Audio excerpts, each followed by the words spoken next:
How is everybody doing? And welcome back for another Strength Chat episode. Today, I have got a very special guest for you. Today, I'm joined by the founder of JST Compete. He's also the first UK athlete to qualify for the CrossFit Games. Today, I'm joined by the one and only Steve Fawcett. How are you doing? I'm very well, thank you, Stephen. How are you doing? I'm not so bad. Thanks a lot for taking the time to jump on. How are you? What's been happening in your world? Yeah, good. Just busy few months really. The obviously the competition scene's back up on the go with a bang really. There's, you'll know if you look around, there's competitions every weekend. So we've got training days, competitions, seminars. Like the weekends are busy, the midweeks are busy. So just trying to keep a balance of everything and trying not to overwork myself at the same time. So yeah, it's a juggling act, to say the least. Yeah, definitely, especially for a lot of people so long where it's kind of like, we've still got a couple of weeks, we've still got a couple of months until things are back up. Are you enjoying it though? Is it a good busy to have all these things going on? Yeah. It's like I say, it's always a balance. Like you can do the things that you really enjoy, but if you're doing them all the time, and like it just sometimes gets a bit stale. So it's just keeping a balance of like some time to myself and the family and stuff like I enjoy as well, and then that'll then help keep the motivation for like work and business and training. So yeah, enjoying it. It's going well. Business is going down the right direction. Enjoying training. Yeah, just enjoying life. Full stop. Oh, good. And how was everything? Because obviously, I know I kind of always want to touch on this mainly as well because of the gym that I work in terms of we've come back in sort of like full steam ahead. Things are getting back to normal. More people coming back to the gym. I know for like the powerlifting and weightlifting competitions, CrossFit competitions are getting back as well. How were things? How were things sort of over the last year and a half been? Was it too much of a change with the online training side of things? Did it give you time to work on other areas that you maybe didn't have time to do? What's the last year and a bit been like? So obviously being an online coaching service, it didn't change too much in the beginning. Obviously it was all a bit unknown, wasn't it, in the beginning? No one really had a bit of a clue. There was a bit of panic going around. So the first month or so was a bit strange, and then it just kind of like people realise they still train. They need that hour or two that they've got at home. They've got a bit of kit. That they need it to themselves to be able to keep sane because they're just sat in the house all day. So things just went as normal. The one thing that we couldn't do, which is what we really enjoy doing, although being an online service, is like seeing the athletes and like coaching them, going to like running Super Saturdays and training days and going to competitions, running training camps, which are all things that were, that we've got lined up for the next 12 months, but we had lined up for the last 2 years of like running training camps and workshops. And that's like a big area for us as well. But obviously that just got put on hold. But yeah, like I said, we adapted and just give us more time to kind of change the approach we had with some of the programs. Obviously the format of the CrossFit season was up in the air. No one really had a clue. So it was just a way of, for us, it was just keeping the athletes that are on with us motivated, keep them interested, make sure that they're not just getting fed up of training in the living room in front of the cat. But yeah, it was an interesting one, and yeah, I was very much looking forward to the point where gyms and competitions back open and I can actually get back to what I'd class as real work. We're an online program for competitive athletes, so we need competitions. Like people need to be like in gyms training. There's only so long you can do squat thrusts and mountain climbers and burpees in your front room, isn't there? Before. Yeah, absolutely. I think you said it there. Keeping people interested, because I know for me there was at some points where it's like, we loaned kit out from the gym, and I actually forgot to get some kit for myself. So I think I got a strongman log and then 2 kettlebells, and I was like, that was the only thing that we kind of had left in the gym. But even still, there's only so much that you can do with a log and 2 kettlebells before you think, yeah, do you know what? Actually, we're getting a little bit fed up here, because there's only so much that you can do. Obviously, you did a little bit of an introduction there, and you've mentioned about the online training side of things. For anyone who might not know your background, your own sort of competing, but then also, getting involved in coaching, just want to give a little bit of a background to yourself? So first found CrossFit in 2010. Yeah, 2010. And because of the resources back then, there wasn't really much out there in terms of like help for coaching. There was the CrossFit Journal, and there was like little bits here and there on YouTube, but really not the level of resources that there are now. So it was very much kind of, as I learned, and naturally always like passed on to other people that I'd kind of like convinced to get into CrossFit. So it was like I would learn something, do something, and then straight away it'd be like coaching what I just learned.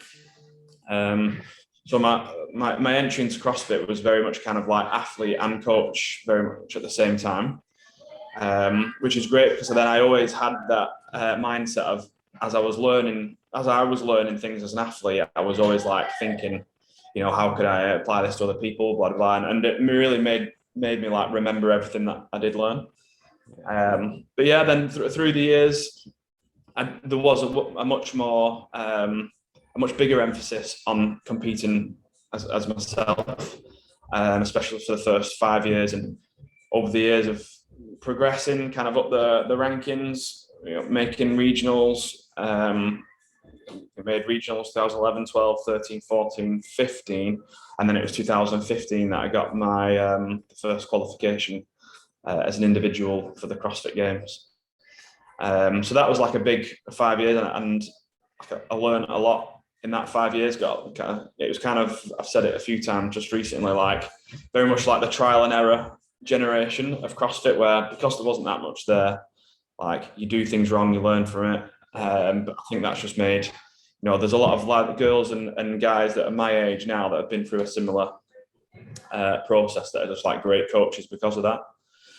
And then from 2015, continued progress. I got, as an athlete, I was injured through 2016, got injured at regionals, and then just felt like I needed a little bit of like a change of dimension, a change of like focus, and then pursued team for the next few years.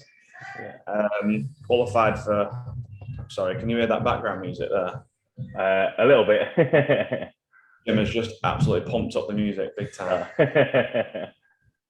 If it's too loud, then tell me and I can try and find my headset. 2017, we were the first British team to make the CrossFit Games as well. And then year out, 2018, I had the child, put a bit more time into business. And then 2019 went back in a team again.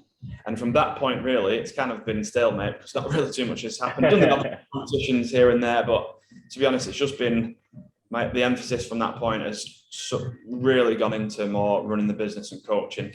And my training from that point is kind of, I get it in, it's a bonus, but it's kind of, I'll train to the point where I'm happy to train. Whereas as an athlete, sometimes you have to train past that point to develop.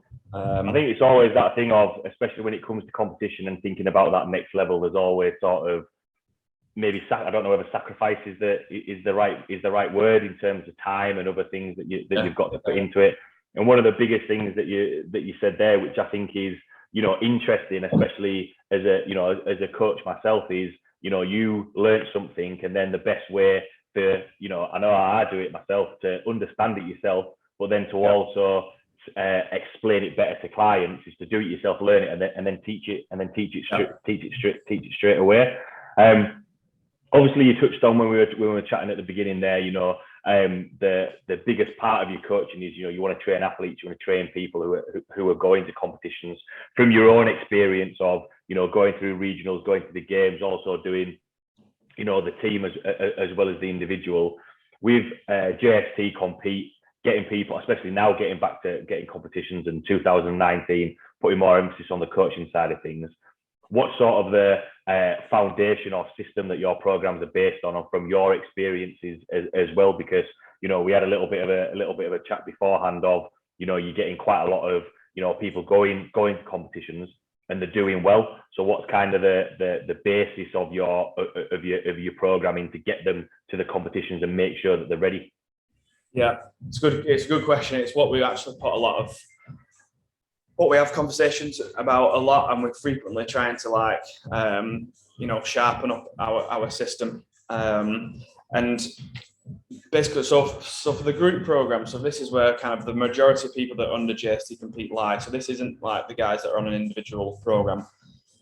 We have an off-season bunch of programs and an in-season bunch of one program that's in season, and the off-season are like the bias programs, so strength bias, engine bias, we've got all-rounder and gymnastics bias, and they're very much like periodized year round, so that they'll come round and they'll peak every year, every 12 months, and that's for around through the open to quarterfinal stage. And then after quarterfinals, they'll restart and go again for the next season.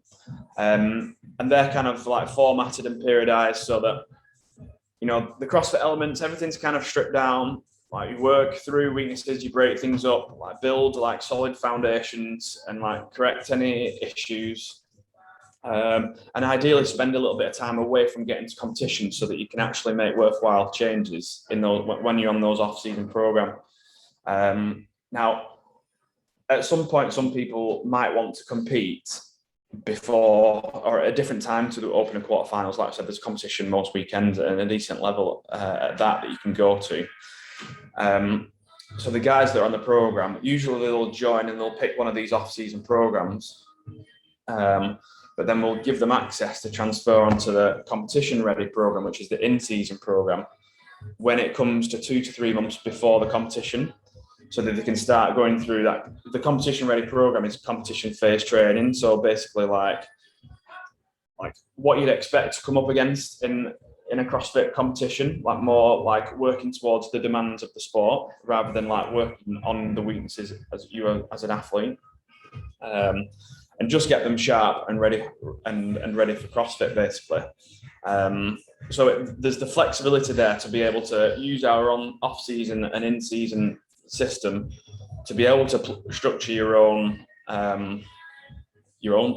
season based off competitions that you want to do, and then once you've done your competition, like let's say you might have 3 competitions that you want to do across 3 months, so you might have to stay on that competition ready program through that time, and then when you feel like that's enough, I'm ready to work for next year, then you'll come back and slip into the off-season programs. I think with that, sometimes with the programming side of things, I think sometimes people think that it's either training for competition or not doing anything, or you have to keep that level all the time. Whereas actually having that flexibility to change in between, I think is useful. To be able to have that, right? Okay, like what you mentioned there, to work on your weaknesses, because there's so many skills and areas like what you've there, strength, gymnastics. In terms of the competition phase, with the getting them primed, getting them ready for a competition, how much is that dosage of all the specialist areas kind of spread out a little bit more, or is it just sort of because I know there'll be similar things in each CrossFit event, but then thinking about, right, what's going to be, how we're going to make sure that they are primed, what's going to be that dosage across the program, that kind of makes sense. Yeah, I got the connection just as you're starting to ask the question there, went a bit funny. I don't know if it's I just plugged my power in. We're going to just repeat the it's all right. When you were mentioning there, obviously, being able to have that flexibility, sometimes it's just a case of all year round people are going to prepare for a competition, whereas actually you need an off season to work on those weak areas and bring them up a little bit. Whereas, right, okay, we're going to go into a competition phase. In terms of all the other specialist areas that you've mentioned, how is that dosage sort of spread out sort of across the competition phase to get them primed, get them ready? Because obviously to go from a specialist phase of just focusing on strength to then make sure that across the board you're going to be primed and ready to go. Yeah, and the ideal way to follow the two systems for us would be that someone would follow the off-season phase through a full cycle, and then when it peaks towards the Open and quarterfinals, they then decide to compete for the next few months after that. So they do get the full 12-month kind of periodization, and the full 12 months of work on the weaknesses, on whether it's strength or engine or whatever. They get the benefits of all that, and it's not just like, do 3 months of it, then boom, cut that and go straight into competition. So there's like the full, like everything is just like working together, and you're building on top of everything you're doing, and then it's go into it. So that would be the ideal way. In terms of dosage when they go into pre-competition, the focus of those competitions turns into more like what are the demands of competition, which is usually quite, you'd hope, is like an all-rounded approach. Like it's an all-rounded demand that the competition organisers are that's their thought process when they're putting the events together. So that's very much the process that we have to go through when we're writing that program. And just bearing in mind, like every element of competition as well, it's not just about like how much strength training, how much engine, like how much skill work, like how much CrossFit. It's dialing the skills of competition as well, like getting used to doing workouts where you advance the barbell every round, and you have a little bit of like a structured warm up that you might have when you're at competition, where you have to, you warm up for 10 or 15 minutes, and then you go 5 or 10 minutes where you don't get to do a great deal, like you're stuck in a pen or something. Yeah. So it's a lot about sharpening up those like softer skills there, where it's just a little bit of kind of just exposure with your mindset about like rather about how to get used to these events, because a lot of the time that's a big battle of competition. So it's a bit of a that's the question you asked is the constant battle as a coach and programmer to have, like, am I doing too much of this, too little of that, but it's always just kind of, we have a few of us. There's myself, Jack, Phil Biscard, and David Shrunky is coming on board in our like main programming team. So what that helps us with is, one person will have the overriding like responsibility of a certain program, but then there's the other 3 people to ask questions and kind of like pick faults, or like saying, oh, why is it doing that exercise, or I feel like there's too much or too little of this. And because we ask questions amongst each other, then we make sure that the program that ends up getting published is quite thoroughly thought through. I think that's what you need as well. We are meeting them. Yeah, definitely. You said there, thought through, and there's a reason for what you're doing, because I think it's always going to be, we could do this podcast, a year down the line, it'll probably be the same thing of, right, we're swapping and changing this, making sure that is it the right sort of thing.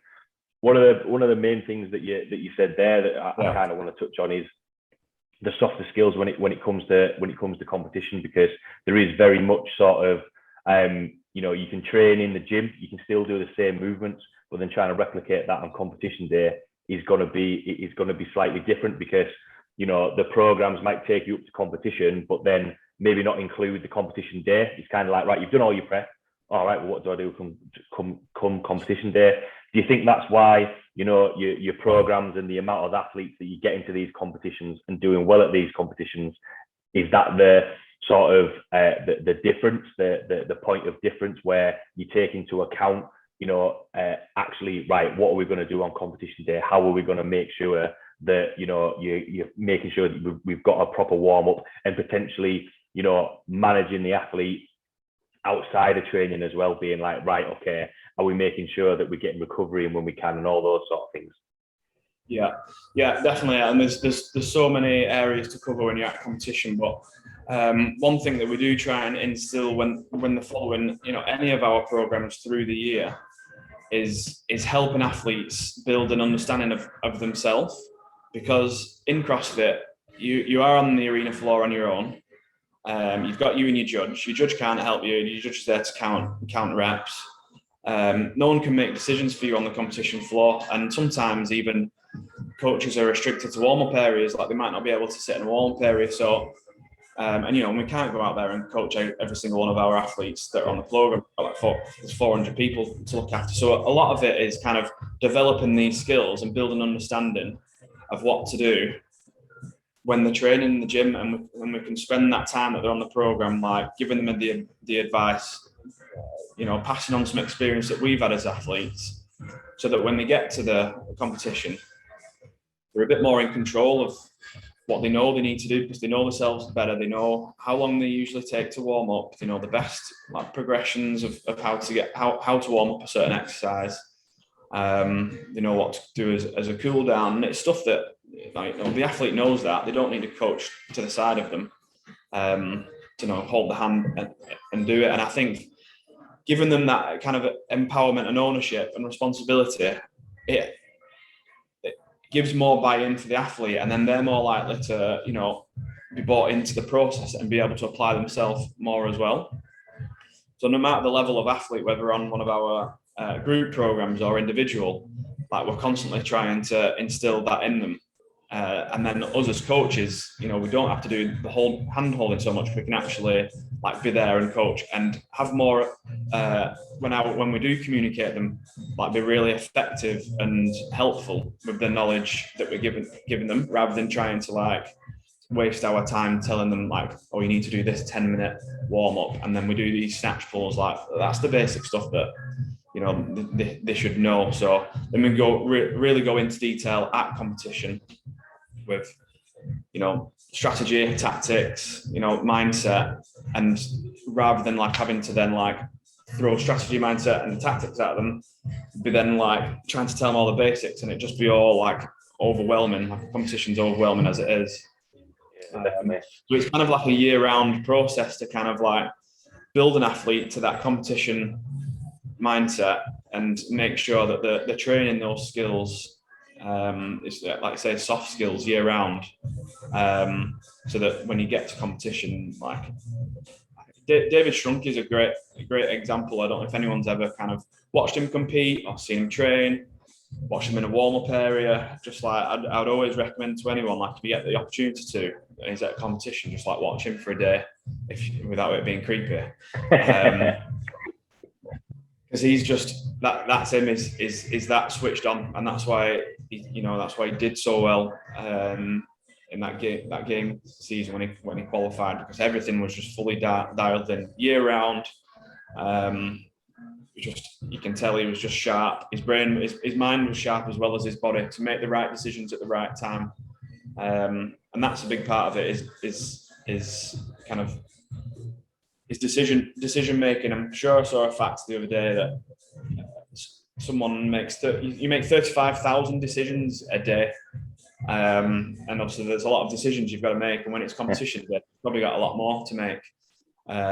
So it's, if you can make sure that every decision is the right one, you set yourself up to maximize your maximal potential as an athlete. Yeah, absolutely. And as well, I think on a competition day, because you've got the adrenaline and all those other things, starting worrying about not making a decision and worrying about it, you're actually, not being as efficient with your time. And I think as well, a couple of things you said, that the basics, which, they've gone through a warm up in training, they know how to warm up, they know how to get themselves sorted. I think it's that as, working together as a team, and the athlete meeting you sort of in the middle, rather than the coach trying to take them through absolutely everything. In terms of when you're talking about a year-round process to get the athlete ready for competition, what are your thoughts on when athletes potentially aren't that ready for competition, and how do you have that conversation of, right, okay, maybe we need to work on some things to get them up to the performance level, even though decision making they might be pretty good, but we need to bring the performance up a little bit more? Or on the flip side of that, is it a case of, right, we need a couple more competitions underneath your belt just to refine those skills a little bit more, not bothered about placing or anything like that, just getting used to that environment of that competitive environment, if that kind of makes sense? Yeah, absolutely. And I come across so many athletes that are physically like gifted, talented, not even like they've worked that hard, that they're strong, they're fit, they move well. And still sometimes it's not transferring on the competition floor. And a phase that we've used a lot over the last 12 months, I think I first came aware of it. It's a Gareth Southgate podcast on high performance podcast of just emotional intelligence. Yeah, emotional intelligence. So just like always being able to process your emotions in a way where it keeps you on the path, like it keeps you on the right path, whether they're like, good emotions or bad emotions. Like if you're really excited and really happy and you chuff your performance, it's then just like not letting that like bring you away from keeping level-headed and like next event or next training session, or if you're down in the dumps, like, you're pissed off, you're upset because something's not going well, then you're also trying to see like some positives to bring yourself back up. And you're always trying to use the emotions that you're going through in a way to keep you on this, on the path. And I think that's a big part of, especially the competition weekend. Everyone has great events, everyone has crap events, and it's just always how you can just kind of reset, reframe, and make sure it, like nothing from a previous event is being carried over in a negative way to the next event. So that's like a big part of it. And emotional intelligence does just come with experience of doing a few competitions. It comes a lot more from the way that you're training. I feel like what you're doing in training and how you're understanding yourself day to day, so that when it does come to the competition, like I said before, you're able to make these logical, rational decisions, because it's every decision you're making is being based off like all of these decisions that you've made, in the last few years of training. So yeah, I think sometimes it is like this athlete is maybe I'd say someone like Ella Wilkinson, for example, is like, she's got a great mindset when it comes around to competition. You can tell, like in the last time I watched her Ultra Games, like you can tell that's where she's comfortable being there, and she's fine, and she can go event to event and keep a level head. And it simply is physically, we just need to add 10 to 15 kilos and make it stronger, and that she'll be at that level if she maintains the kind of current mindset that she's got. I think it goes to show how sort of powerful that mindset side of things is. Yeah, it is. And I listen to the high performance podcast quite a lot, and a lot of the stuff is about that.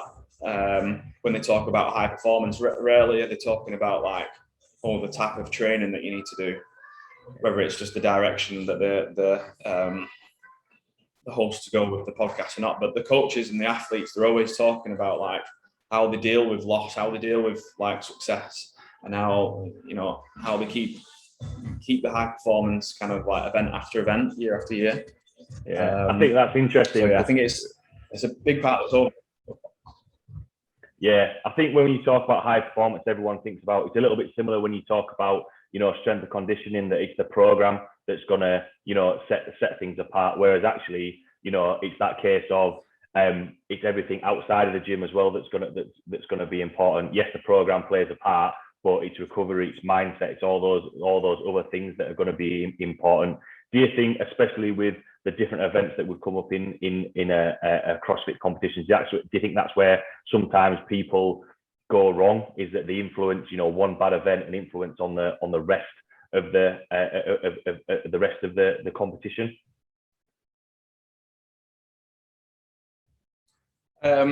Yeah, I do feel like that's definitely where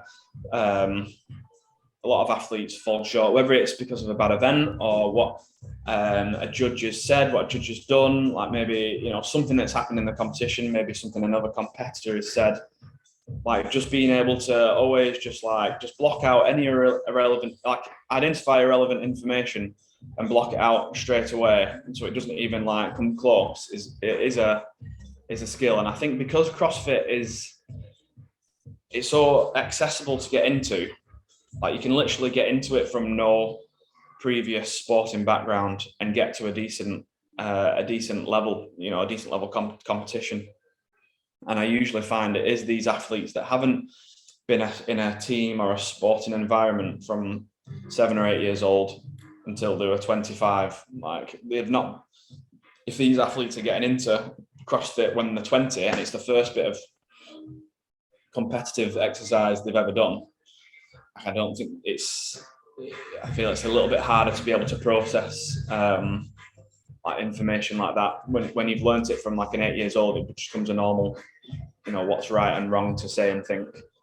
Yeah, absolutely. Especially from, usually, a lot of people will get involved in team sports at a young age, whether it's rugby, football, hockey, or anything like that, or maybe potentially even, athletics when you get to school. And, it's one of those things of you learn, competition in some form at an early age, whereas, if you're a little bit older, not done much, and then want to try and, get a bit fitter, get a little bit healthier, and then, develop that competition mindset, sometimes it can be hard to know how to deal with that. One of the things that you also mentioned there that I just wanted to touch on is mentioning about training as though you're gonna compete. And I just wanted to see what your thoughts, because when you're training, you're in your own gym, you're in your own environment, you've got your own barbells, used to people around you, whereas a competition, probably at a different gym, maybe different, maybe slightly different equipment to what you've used before.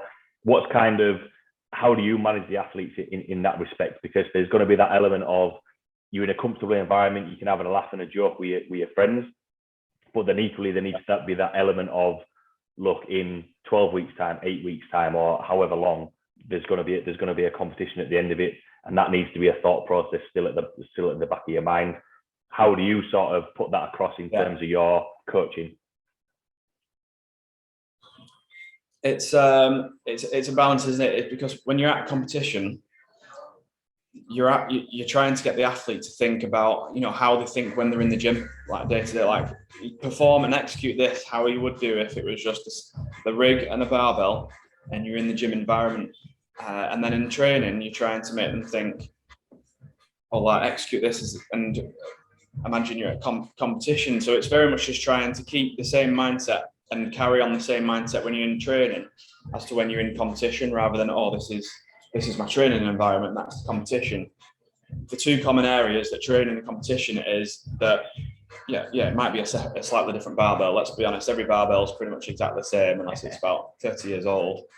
All the plates weigh exactly the same, the kettlebell's the same, the dumbbell's the same. The rig is probably similar, might be a little bit different in terms of feeling your hand, but everything's exactly the same. Like you're the same person in training, you're the same person at competition. So it's like all these things that are like the same in training, the same in competition, is just like being aware of them and blocking out everything else. Yeah. Like I said earlier, like in training, you might start like setting up the format of your workout a little bit different. So, you maybe have to move, I don't know if you watch any of the YouTube videos, but you have to move a cone every round just so you get into that mind frame and you don't suddenly lose 5 seconds in an event at a competition because you forgot to move your marker. So like fine tuning those areas there so it mimics competition, but not kind of like blowing up that when you get to competition there's going to be like all these people, all these lanes. It's still literally just about yourself, the rig, or whatever the exercise is, the rower. Like everything's exactly the same in competition as is in training. So your approach to it needs to be the same. And that's very much just like something that clicked for me. 2015, the first event of regionals. So obviously I'd won the Open in 2015 in Europe. And I was like, it was going in, and I was like, I knew that if there was a year that I was going to make it to the games, like it was that one. Like I would put a lot of time in, like leading up to that competition. And it was the first event, and it was Randy. So 75 power snatches for time at 35 kilos, and we're warming up, and just like I must have done this event 100 times in my head in the last week alone. Just going through it, done it a couple of times physically in training. And I was just getting like that, just like nervous and just anxious of like the event coming up. And it was just this point where I was stood in the carousels. I was in like the middle lane. Dave Cashel come over and give me a fist point. And there's this thought of just then of just like, right, just stop a minute. What are you actually doing right now? Like, what do you actually have to go and have to do? You only have to go and do 75 power snatches as fast as you can. It's going to take 3 minutes. It's like, I literally do this, done versions of this, harder versions, easier versions of this, like for years. It's just like, take away everything else, and it's just me and a barbell and it's power snatches, and just take away the environment, the situation, like whatever everything means, and just focus on, you know, moving this barbell 75 times from the floor to above my head, and just really like breaking it down into that simplistic thought of just actually what's the task, and let's just do the task. And maybe they break that task up. Maybe 75 power snatches. They're just going to do. You move the bar every 25 reps. So I've actually only got to go out. I've got to run 10 meters to the bar and do 25 reps. And once I've done that, I've got to do another 25. Once I've done that, I'll do another 25. And then I've got to run 30 meters to the finish line, which actually turned out to be the hardest part of the fucking event. But it's just like to break it up to really small, manageable chunks. It's just like, you know, nothing can go wrong. I can't mess, you know, you can't mess that up. If you break it down into those easy, manageable chunks, I'm not going to mess up running 10 yards to a barbell. I'm not going to mess up doing 25 snatches at 35 kilos. And then I'm just going to do that 2 more times, and I've got to run to the finish line. It's just, when you break events up like that, you suddenly stop forgetting about, like, there's actually 5,000 people here. Like, I need to finish in this ranking to keep myself in contention for qualification for CrossFit Games. When you start thinking about all that stuff, that's when your mind is not thinking about the 75 power snatches. It's thinking about like what could go wrong, and you're just not fully, like, you know, associated and zoned in to executing the actual event itself. I think it was good saying there about your own experience, about what was your sort of like light bulb moment of, hang on a minute, you know, what's going on here, because, you know, ultimately it is, you did that workout however many times in the past, we're just doing the same. The only difference is like what you say, there's 5,000 people watching you. However, you're just going to be focusing on, right, well, this is what I need to do. And what I like about that is it's kind of, you know, simplified it down to be like, you know, before you mentioned about your example, barbells are always going to be the same. The plates are 9 times out of 10 are going to be the same. Like, you know, there isn't going to be, not all of a sudden it's going to be, wow, there's this completely different barbell that no one's ever used before that they're going to use in competition. It's usually pretty much the same. Just on that, because there can sometimes be a train of thought of, you know, trying to be competition specific in training and trying to do something different to make sure that, oh yeah, if we do this magic trick, this is going to get you set up. Whereas actually, is that just a load of rubbish? Is it just a case of, look, you know how to do the workouts, you know how to do the technique, execute that, rather than trying to replicate something that realistically it ain't gonna happen. You can't replicate a competition, you know, in a gym. If that makes sense.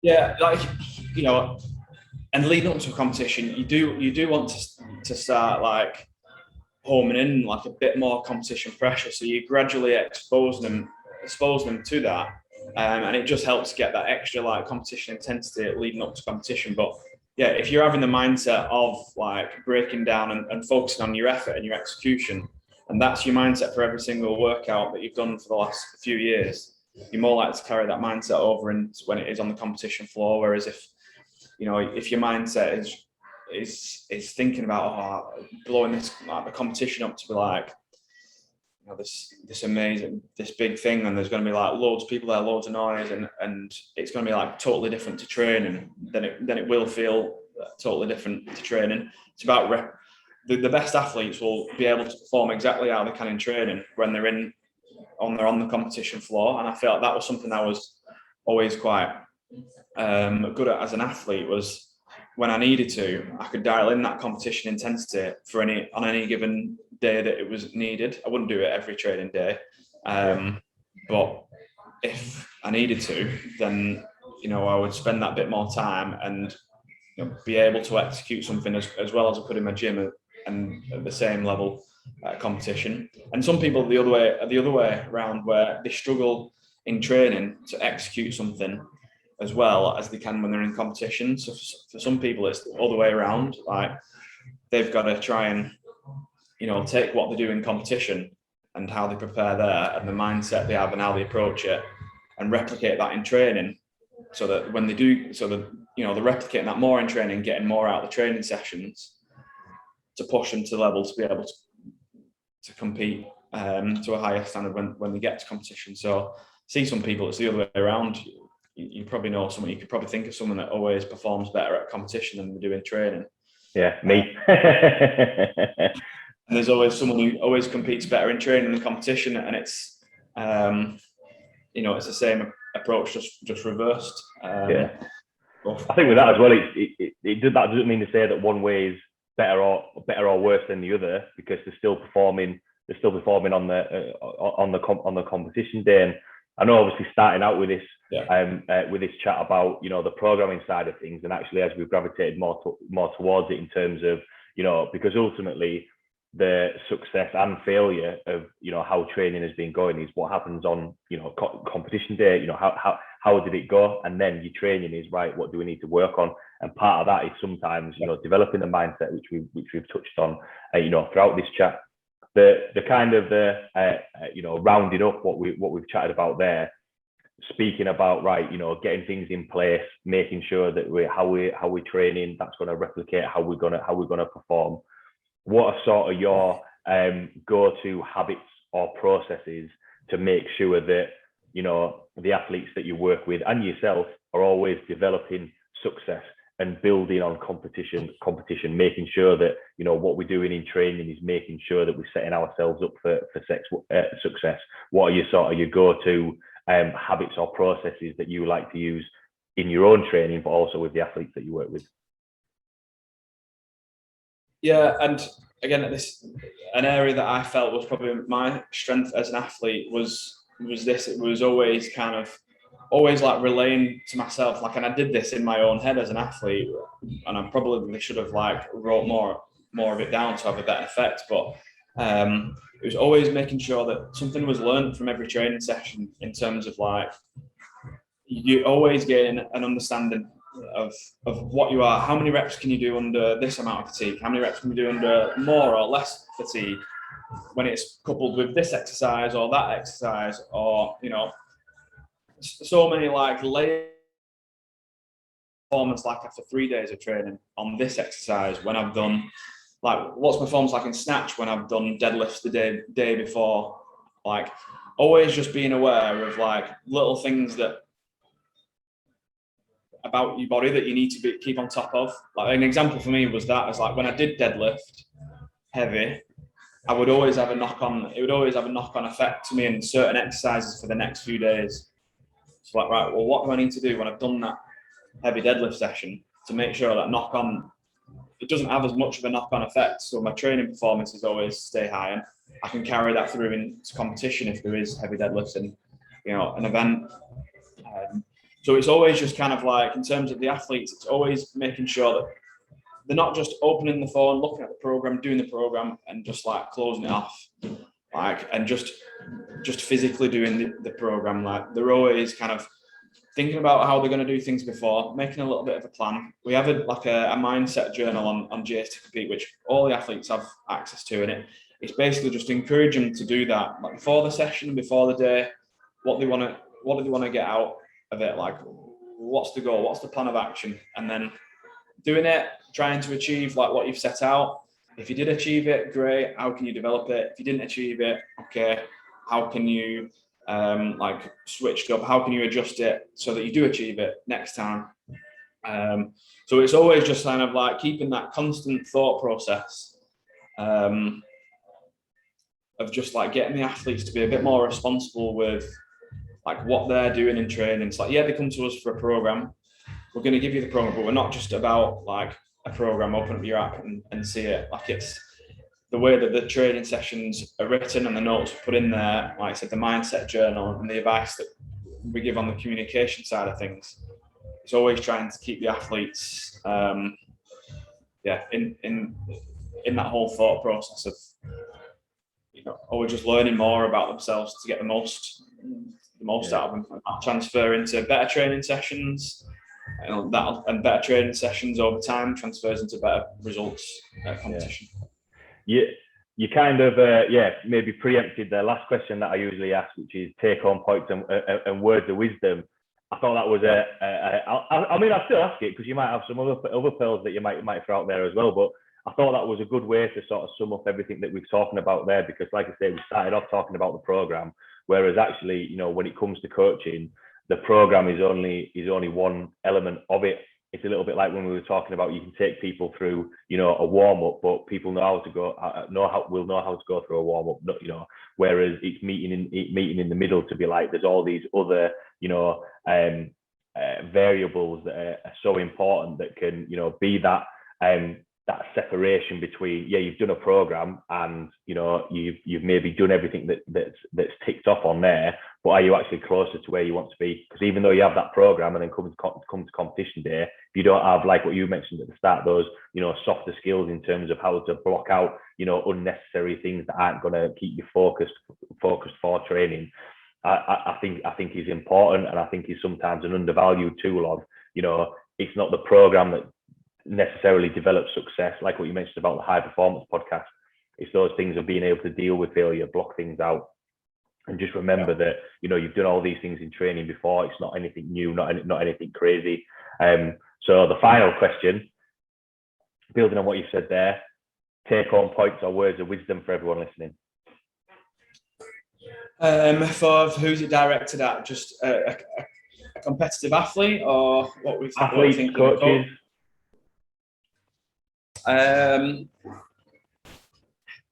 Focus on your effort more than the outcome, and the outcome will be a byproduct of the effort. But if you focus on the outcome, sometimes you might necessarily not get the full effort.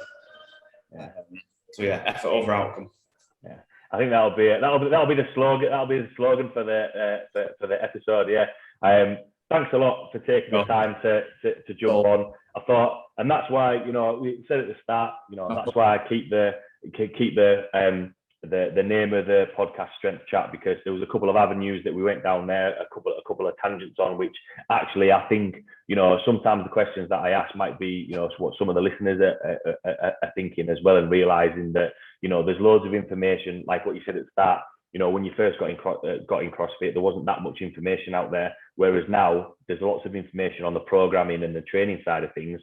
Whereas actually where sometimes people fall short, and I'm sure you've seen it and people listening have seen it, where they've done everything that they can in terms of training, but then, fall short on competition day. Or on the flip side of it, they've got a real good, the mental game, if you like, and competition game, but they just need to push a little bit harder in training and replicate that from there. There's like mindset's quite a big side of it, and sport. There's a lot out there, but I feel like there's that grey area to kind of link the two together of like training and mindset. So it's like, it's not like two separate things. Like it's always the same thing together. Like it's part of every training session, but it just becomes it's getting someone into that natural thought process rather than them sitting down and going, all right, I've actually now got to do this 1 hour of mindset work, and like thinking that, and then switching from that and then going training. It's just like a constant just process that's always happening and being refined.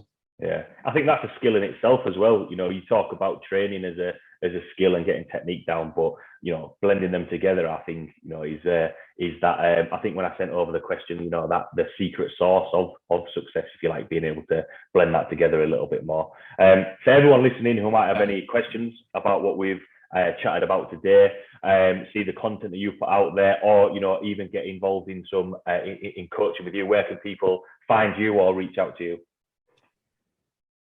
Yeah, for anyone that's not on JST at the moment, the best way is probably just Instagram, JST at JST_compete. Anyone that subscribed to us, we have the constant chats going through on the Fitter app. with DMs and group chats there. So they're probably the best two places, and we've got plenty of people on hand to get back to you in a decent time. So just drop us a message. Awesome. Thanks a lot for taking the time to jump on. Really, really enjoyed chatting with you. Thanks a lot to everyone listening, and I will catch up with you all next week. Brilliant. Cheers, Steve.